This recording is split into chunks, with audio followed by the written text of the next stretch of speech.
Well, it's day one of Prime Minister Modi's landmark visit to United States. Prime Minister's Air India One aircraft touched down at St. Andrews Base in Maryland early morning. He was welcomed by senior officials of the Biden administration and India's envoy to the US, Taranjeet Singh Sandhu. In today's itinerary, Prime Minister will be holding all crucial bilateral talks with US Vice President Kamala Harris at 12:45 a.m. Indian Standard Time.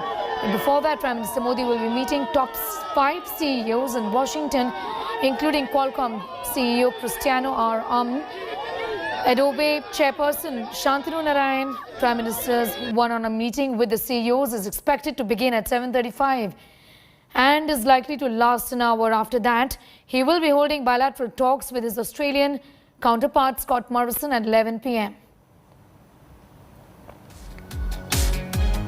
That's Prime Minister Narendra Modi, who's just arrived here at Hotel Villa. This is where he's staying. Important engagements for Prime Minister Narendra Modi lined up, whether it's the bilaterals or, for that matter, engagement with the business community and the big Quad meeting. Prime Minister Narendra Modi has arrived here at his hotel here, Hotel Villa. That's where he's entering the hotel. That's the tenement that has been built for him for security reasons. The entire area over here has been cordoned off. Nobody being allowed to enter this entire area. If you can see, there are security personnel who've been deployed, police vehicles that have been parked to ensure no movement of vehicles. There's also personnel and people. The entire area was cordoned off till the time Prime Minister Narendra Modi entered this road, this stretch of road, and entered his hotel. So an important visit of Prime Minister Narendra Modi to the United States of America. Lots of engagements, lots of contacts in terms of how he engages the world with regards to important issues, be it counter-terrorism, Pakistan, situation in Afghanistan, regional security, economic cooperation, or for that matter, military alliances with the Quad grouping and the Quad countries. In Washington, D.C., Geeta Mohan for India Today. Well, let's get you details of Modi's Diaspora Connect in the United States. The Prime Minister received a warm welcome by groups of Indian Americans at the Joint Base Andrews Airport soon after his arrival in Washington, D.C. He stepped out of his motorcade to interact with the Indians waiting at the airport in spite of the rains. He also interacted with members of the Indian community who had gathered outside the village international community where Prime Minister Modi is staying.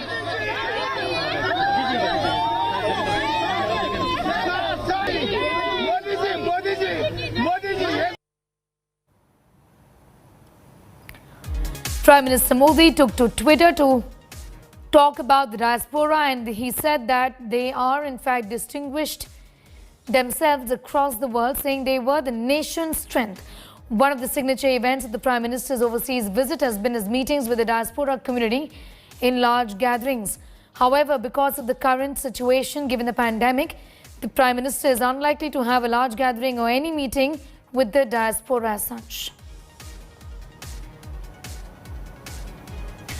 Well, the first ever in-person Quad Summit is all set to take place in the White House on Friday.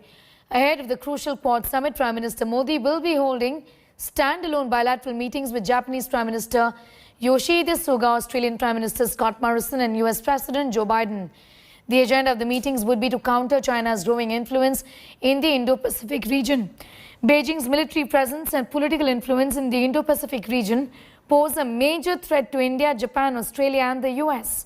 Prime Minister Modi's meeting with Quad leaders is being seen as a move towards tackling China's aggressiveness and a commitment to a free and prosperous Indo-Pacific region. The Quad group is an informal strategic dialogue with 4 members, India, Japan, Australia and the US being part of it.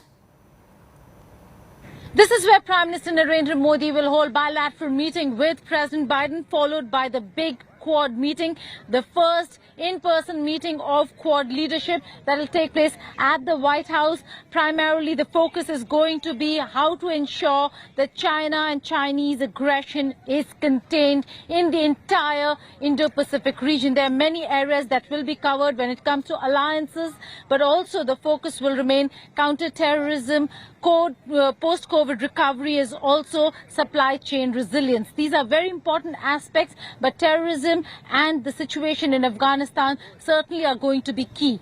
President Biden has been criticized for having withdrawn troops very hastily from Afghanistan, and the focus now shifting to another theater, that's the Indo-Pacific. But the fact of the matter is that for India, for Australia, for Japan, for many other countries, security situation in Afghanistan is a huge concern. There is the white flag that flutters in every building, atop every building in Afghanistan, but there are certain people over here who still are keeping the tricolor of Afghanistan flying high. That's the Afghan flag. This is a tenement that was that first started as a protest site to protest nuclear war or nuclear arms race. That was in 1978, and it became a permanent structure in 1981. Is that a message that you still want, and people over here still want, an inclusive Afghanistan? I don't want that with you being next door to Pakistan and Afghanistan only being one more nation away. I don't want that to influence a nation of 1.4 billion people on this planet. Well, that's a citizen of America, a concerned citizen, saying that India, being next door neighbor, should not be influenced by what Pakistan is doing. Speaking of Pakistan, will certainly come up when Prime Minister Narendra Modi meets the leaders of Quad, as also President Biden. Video journalist Yogendra Singh in Washington, D.C., right outside White House. Geeta Mohan for India Today. Prime Minister Narendra Modi calls out vaccine racism at the Global COVID Summit, sending out a strong message against discrimination. He asked all countries to honor vaccine certificates. He's also said that recognizing mutual jab certificates is crucial in easing international travel, boosting crumbling economies.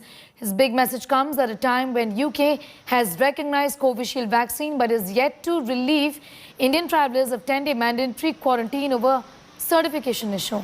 In his video remarks at the Global COVID Summit hosted by US President Joe Biden, he also said India is ramping up production capacity of existing vaccines and the supply chain of raw materials must be kept open so that vaccine supplies to other countries can be resumed.